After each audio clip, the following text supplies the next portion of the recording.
I ventured out this year. I left my job as the chief product officer at Dribbble to start a brand new company. And that company is gigantic. My goal is to help you master the new influential disciplines that are driving results within organizations, like product leadership taught by Ben Foster, the former CPO at Whoop. It's not just video courses. We're combining video lectures with take-home assignments and exercises, and then small group mentorship to really help level you up, and all at a cost that most companies' learning and development budget covers. So if you're interested, go to gigantic.is, that's gigantic.is, sign up for a course, and I'll walk you through everything that you need to know. And if you enroll and let me know that you heard about this on Rocketship, I've got a special discount for you.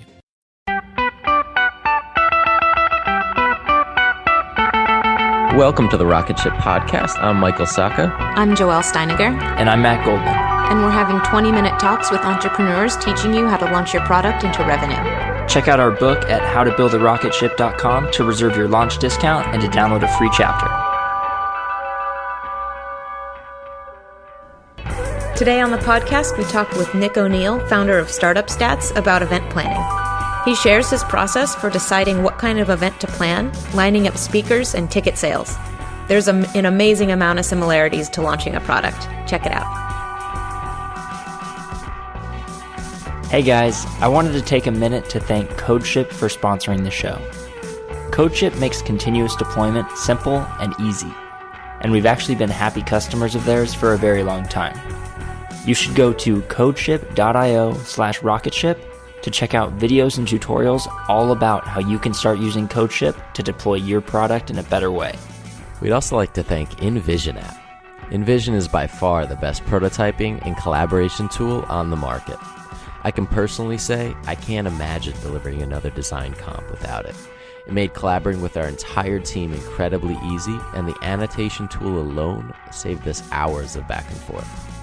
Go to invisionapp.com/rocketship and sign up to get their starter plan free for 90 days. This comes complete with unlimited screens and unlimited collaborators.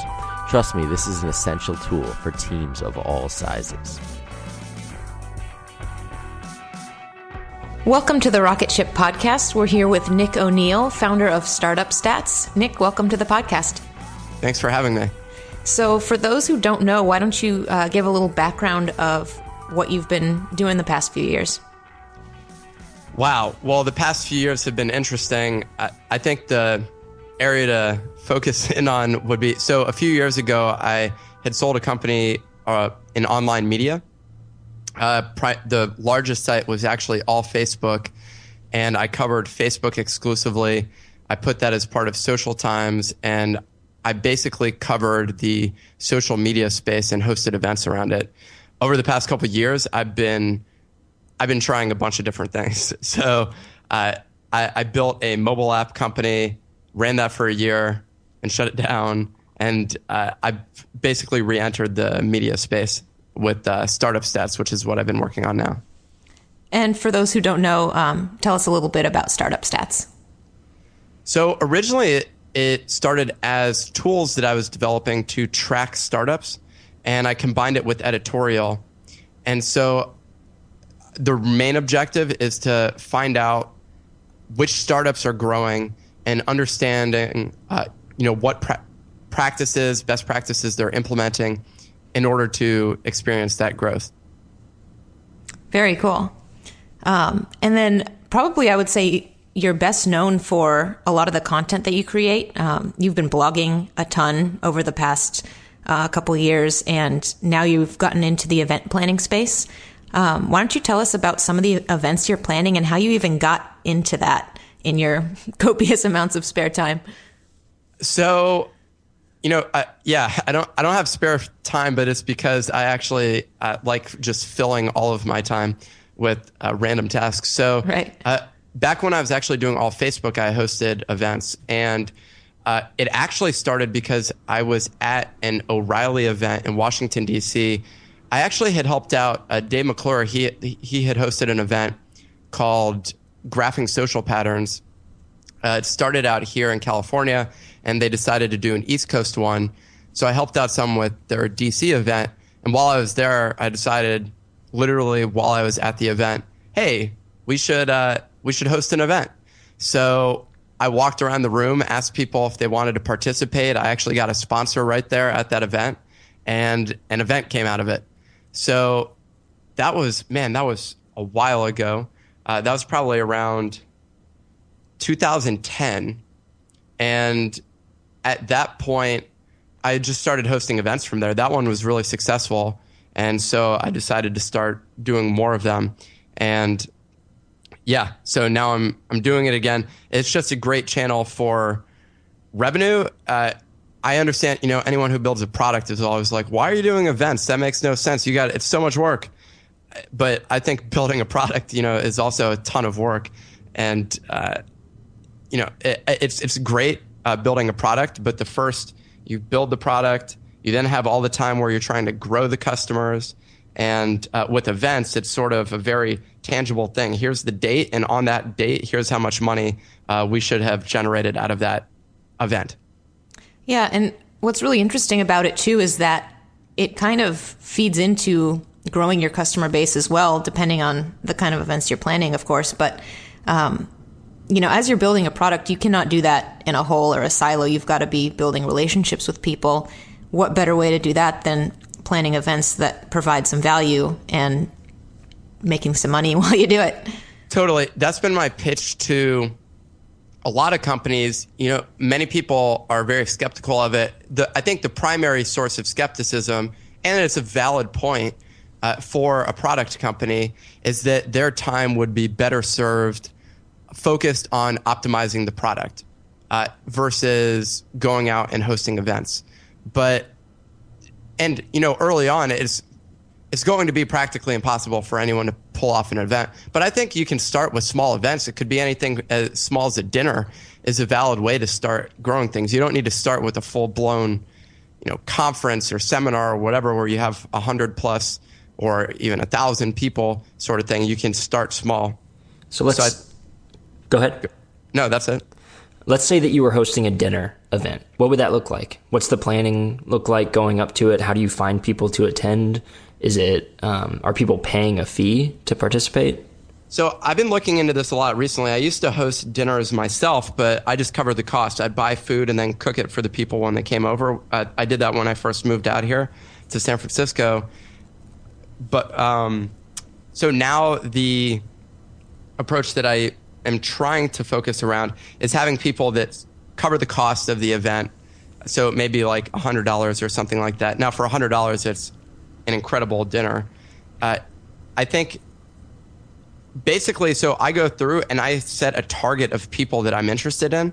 And then I also chat with them over time to find out, what are they looking to learn about, or where do they need help with their existing business or in life or whatever it may be, and try to connect them. That's a really high curation sort of process. And I'd use like a CRM to keep track of who are these people and who are the people that I want to have at these different events and track them over time. Before, I was not as structured with it.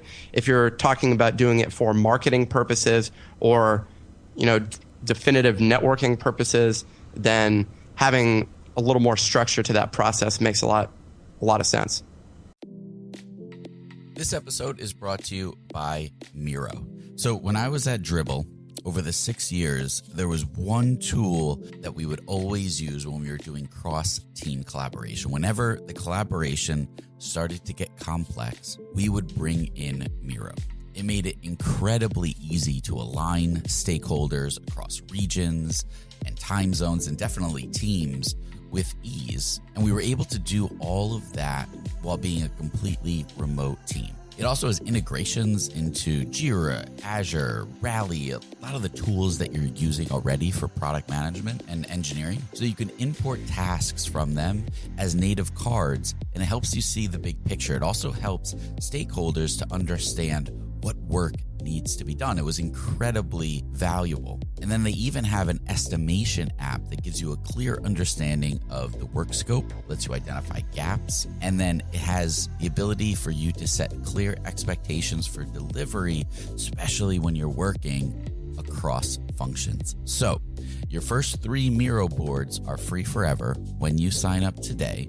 Go to Miro.com/podcast. That's Miro.com/podcast. And what does the structure of that night look like? Is there I'm guessing there's not a speaker. You're just bringing together people that would get along and learn from one another into a room based on what they've told you they need to learn or who they need to talk to? So there's an infinite number of ways, I think, to approach it. I think I view events as editorial as well. So you can either decide to say, hey, here's the story that we want to have told tonight. And that story could be, a bunch of people got in a room and connected with people that could help them out in the future, or that they just, hit it off with. That's not much of a story, but it could be, there's actually an objective of sitting there. I mean, it really depends on what you're trying to accomplish. So you could say, like, we're getting together a group of people to actually make some change, for example, in which case the conversation is going to center around that, and you're now moderating that conversation, versus we're going to connect a bunch of interesting people together in a room and see what happens from that, in which case you'd now more structure the types of conversations and maybe some questions that we can go around and have people answer that can give us insight about those individuals. So I know you've got a big event coming up in September. You mentioned it was called SaaS Masters? Yep, SaaS Masters. So tell us about that, and like even the sales process of filling up that event and what you've gone through, trying to sell tickets for it. So it actually all started because I did a call on Clarity FM, actually, which I've been experimenting with, which is a site where you go on and find different coaches, if you want to call them that, basically experts in their field that may be able to give you insight on an area of your business that you're having challenges with. And I just decided to start calling and chatting with people.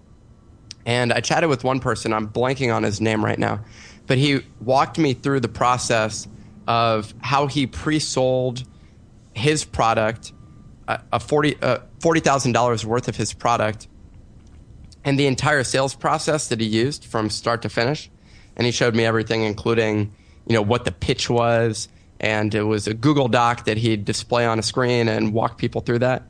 And that was just priceless for me. And it clicked right then. I was like, man, other people in the world, they need to see this. So I basically decided to right then just do an event. And I also decided you could go broad with this. You could say, are you looking to increase the revenue of your business? But I decided to focus pretty niche on SaaS companies specifically. And so I just started with that. And honestly, I started emailing a few people, and they all said they'd speak. And within 48 hours, I had an event. So once I had the speakers lined up, I started, creating a website, setting up which I had a template from my last event for. I also set up a document that I provide people with to give them a little more information, especially if they need to convince a boss that they want to come to this event. It's sort of a tangible, it's not actually tangible, but I like thinking of PDFs as sort of digitally tangible things that they can provide to their boss or someone else to sort of justify attending. And after I had that information created, I started selling. Honestly, I did some cold emails, and that's been an interesting process. So I did cold emails. I also have an existing newsletter. I sent an email out to them. And also, just by attending events, I was hanging out with a friend, actually, who decided to put together a little get-together, and of people had some drinks, went out, hung out, and one of the guys who was there ended up buying a ticket as well. So I'd say those are probably the 3 ways that I go about selling. But the first is an idea, build a concept for that event, chat with people about it, and then just start selling pretty much. And do you have any cap in mind of quantity when you get started? Or are you just selling as much as you can figuring out the rest later?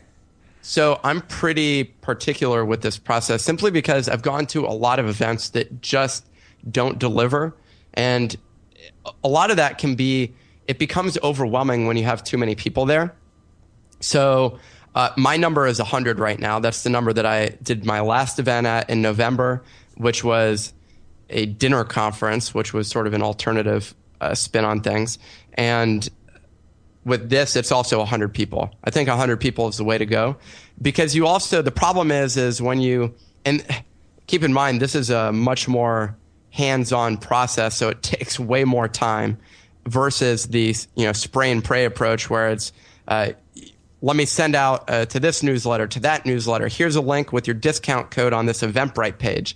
I don't do any of that because I feel like it doesn't generate a high quality audience. I actually do a call with every single attendee who's coming to this event. I didn't do that last time as much, but I did have them fill out a form. I'm trying to make sure that I provide as much value to people who are attending. And so that's it's. So are you just kind of asking them, like, what are you looking to get out of it? Those kinds of questions? Yeah, pretty much. I mean, it's kind of like customer development that you would be doing if you were building a product. You're finding out what they want. I think that's also a great way of viewing it. Doing these events and doing even media for that matter is it can help you actually understand what's going on in the market, as well as I'd say a third one would be doing consulting. But getting out there and understanding what the market wants, it gives you access to many more people, both media and events. And so you can start to get a better understanding of how people are thinking about things. But yeah, so the question, to answer your question, is I end up asking them pretty much what are they looking to accomplish? Why did they register? And how, if they walked away from this event, what would be the biggest thing that they could take away? And so that's it. So does that then guide the topics that the speakers are speaking on? Or, totally. Yeah.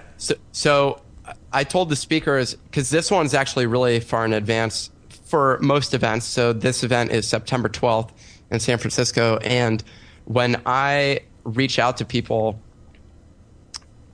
so I reach out to them first. I have the speakers, but the speakers clearly are not, they're working on their business, so they're not building or creating a presentation right now. And so what I do is I'm going to get the feedback from the attendees, and I don't know, have a quick conversation with each of the speakers. I think what that also guides is some people may consider it insane, and I don't know if this is actually a good approach, and I'm not convinced that I'm going to do it again. But last time I actually hand curated where people were seated. So I said, these people sit at these tables. I actually do a table round. So versus like versus like a stadium seating approach where you just have people in rows, I actually place everyone at a table round. So, and then I choose where they're sitting. If by some chance I can find out, where or who can help out the other person, basically. So when you're reaching out to people to try and sell tickets, you mentioned that you do a lot of cold emailing. What's your approach on that, like, first reach out? Are you kind of giving them just a little bit of information about what the thing is to gauge their interest? Are you dumping a whole lot of information in that first email, everything who the speakers are, all that stuff? No, cold emails in general, you don't want to provide a ton of information. You want to get them excited to talk to you. And I think that's the only job of a first email. Ultimately, there ends up being a number of interactions that take place. I don't remember where I read it. Could have heard it on your podcast potentially. But I've heard it, this is, come up a number of times, which is it takes anywhere from, 6 to 12 times. So they usually say it's somewhere around 6 to 8 touch points with someone before they actually make a purchase. So the first one is really, hey, here's who I am. Here's the event I'm doing. Would you like to come? And so that's how I reach out to people. And are you trying to get them on the phone, or are you just trying to get them to reply to the email? I've tried the phone.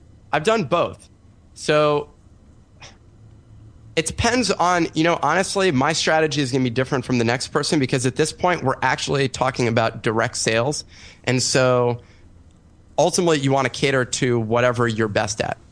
And so I've actually been getting way more closes from just email interactions. Sometimes I talk with them on the phone and there's just not enough to discuss about an event, right? Like either they're interested or they're not. The only thing that you're discussing at that point is maybe they're like, is this person a trustworthy person or are they not? So at this point, it's more of like a character analysis or character judgment and whether or not they actually believe in whatever that person's saying. Because you just came out of the blue, out of nowhere and said, hey, here's this thing you got to, sign up for. And now they're saying, what? Okay, why do I need to attend this? And who are you? So I think that's sort of, that needs to be built over time, your rapport with them. You mentioned that it can take like 8 to 12 touch points to get someone to ultimately buy whatever you're selling. How do you know if you're like pestering someone at that point? I mean, I feel like personally, if I emailed someone 6 times and nothing's happened yet, if it were me, I would probably be pretty annoyed with that person. So, I mean, I think this is just human relations. So, first, I'll give you a quick validation that it works. One guy I emailed last time, he lived in New York, the event I hosted in November, which was primarily for investors. And he ended up not responding to 7 of my emails. On the 7th one, though, he ended up buying a ticket and coming out to the event. So was that because you changed any tone in that 7th email? Like, did you go from positive to this is the last time you'll hear from me, and then boom, that was the deal closer? So I remember that's HubSpot's approach. And no, sometimes I do that. So I'll end it with that. Hey, look, this is my last reach out. I know I've been pestering you a lot. Yes, so that definitely works. And I will add that at some point. It depends on, honestly, I often just think about it it's really like a gut call sometimes. And in terms of what you were saying about annoying people, I think the key thing is saying, look, if you don't want me to email you anymore, please do let me know. I get a lot of emails in my inbox as well. And the last thing I want is to be, swamped with emails or have someone annoying me. So I want to avoid that. And so, yeah, I mean, I think it's just being a genuinely kind person or at least being genuine, I'd say. So letting them know, hey, I'm here still. But although, there was the one thing that I would say that, HubSpot has implemented, which is different with events here, is their sort of drip email campaign process or email nurturing process where it's, here's this other interesting thing, here's this other interesting thing, here's this other interesting thing. And that'd be great, but that's way more valuable, or that sort of strategy only works when you have a high priced product that you can sell. So if my event now was $5,000 or even over $1,000, I may consider beginning to implement some of those strategies. Right. How much does the event cost, this particular one? This one is $500 or $499. And that was actually based on the feedback that I got from a bunch of people. I started off with the event with just the concept and nothing more, and emailing people and saying, hey, I'm doing this event. It's $1,500. And some people were like, whoa, that's shocking. I will say the demographics also had an impact that it's San Francisco, but they didn't. It also was, I think there was maybe a value disconnect with ultimately the customer here, and that they perceived it as a traditional conference type of event versus an intensive seminar, which is going to boost their business by X amount. A lot of them they just put it all into that same bucket. And so that becomes a fairly challenging thing. But yeah, I went out and asked that to everybody, and all 3 people came back with the exact same price. Yeah. Yeah, it seems like if you could really show if you could show the value that they're going to be able to create after they leave, then the difference between 500 or 1,500 or even 3,000 isn't really significant if they're going to be able to increase sales at an existing SaaS company. You can cover that pretty quick. Well, and that's the goal. I mean, the whole pitch is you should walk out of here knowing $50,000, $100,000, $500,000. I don't know the amount, but you should get 10 to 100x the value. And I've seen other people say guaranteed, but I'd rather do the guarantee if it was a higher price, because it's almost like I'm jumping through all these hoops to satisfy people that ultimately I think they're either interested or they're not. And so your goal is just to go after the people that are interested in whatever it is that you're selling, and not waste your time on the people who just aren't interested and can't be convinced. Right. I think that the same goes for, any product that you're building as well. Yep. So what piece of advice would you give to someone who's going to plan their first event? And are there any resources you can think of off the top of your head that would be helpful?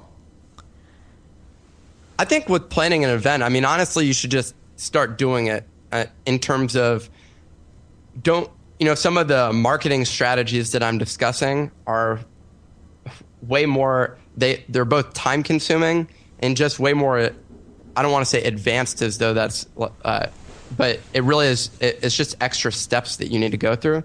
And so I think the best thing is use something like Eventbrite and just come up with an idea and start trying to get some people together. And I think starting small is totally the way to go. I've seen people, and especially if you're in an area which is outside of Silicon Valley, which is already super dense with events. I mean, there's 5 things every night. So in some of these other cities, there's always a need for an additional event. And so sometimes you can just sort of present it and get 10 people there and then get 50 people at the next one. And I think it sort of happens organically. So just starting is the key thing. In terms of resources, I mean, honestly, I actually don't know of any resources that'll... I went and bought a book on event planning once, and in the back of that book was a spreadsheet that showed you all of the costs. And I put that into my own spreadsheet, and I'm still using it today, so maybe I could share that or something. Yeah, that would be great. But that's for larger events. So you're thinking about things like audiovisual, printing, costs if you pay for speakers or anything like that. Those are for larger events. For the smaller ones, it's pretty straightforward. And I think the best way to learn is just go to another event and pay attention that every single thing that happens along the way, rather than just interacting with people that are there. Stand back and say, what are all the components of this? Well, 1, we have a venue. 2, is there food or drinks? How does someone go about negotiating drinks? And now I'd honestly just go Google that. I worked with someone else early on, my friends at Tech Cocktail. I helped them host out an event in DC, and I learned through the process that way as well. Go help someone else out who's got an event and say, hey, can I help you? And that's probably the easiest way to get started. And then 2, you can move on from there, because you're going to have all the information, all the questions you have will be answered by the other event organizer. Do you find that with something like SaaS Masters that you need to pay for speakers? No. An event with 100, 200 people, a handful of speakers, one day. So the price of your event is directly correlated to how challenging it'll be to convince a speaker to come for free. So a free event, now there is a flip side to that. It's not a perfect curve or a line even, for that matter. It's at the low price at the free event, you may be able to pull it off. Where it's like $10 or $20. I went to an event the other weekend, and they were only charging $10 or $20 for an incredibly high quality event. And I was like, this is crazy. Why aren't you charging more? And so at that point, when it's at that weird sort of weird pricing, I guess the main thing is good speakers want to start getting paid, but at the same time, they're also trying to promote their existing services. So if you can give them a room of people that they can benefit from, then many of them will come for free. I always say start trying for free, and then some of them will say, Johnny, whoever, charges for their events, and you can say either cool or not interested, or this is the most we have for a budget. And most of the time people will say, okay. I bought one speaker a plane ticket. Okay. From LA, which doesn't cost much. Yeah, it's funny what you said about just starting, because I see a lot of overlap with that, with podcasting or even writing. Like with the podcast, I think we scheduled our first interview, and at that point, we had to figure it out because we couldn't flake out on it. And then once we recorded it, we had to figure out how to get it on iTunes. And once we started, it became clear what we had to do. Whereas if we'd planned for months, it would have never happened. Same thing with writing. We hit publish on the first article. After that, it's much easier. You learn what to do through experience versus saying that you want to start blogging or you want to start a podcast or you want to start events. You just have to get one on the calendar. Totally. And I think editorial, all of it is editorial, as I mentioned. I think events fall into the editorial space, and it's curation of some kind. So yeah, it's definitely making that a great experience is different from making a podcast great, which is different from making a blog great, which is different from making an ebook great. All those different things have their own form or whatever. Yeah. Well, this has been great. Thanks so much for coming on. Could you let everyone know where they can keep up with you online? So you can just go to startupstats.com, and you can also follow me on Twitter, I guess, allnick, ALLNICK, or shoot me an email, nick@startupstats.com. Perfect. Thanks for coming on. Thanks, Nick. Thanks for listening to another episode of the Rocketship podcast. If you haven't yet, pop open iTunes and subscribe to be notified of future episodes. We have some really great ones lined up. And while you're there, leave us a review. We really appreciate each and every one of them.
You steer my whole time red.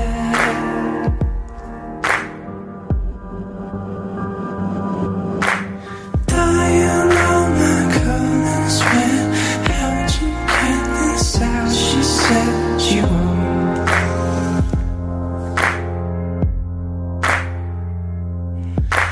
Falling far and clear, I'm bound for all the sun to spoil.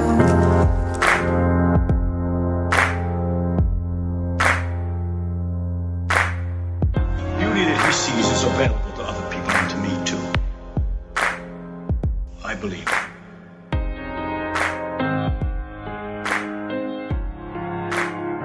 You hold up a flower and say, look how beautiful it is. Take this all apart and it becomes the inner structure, also the processes. The fact that If you had me stop.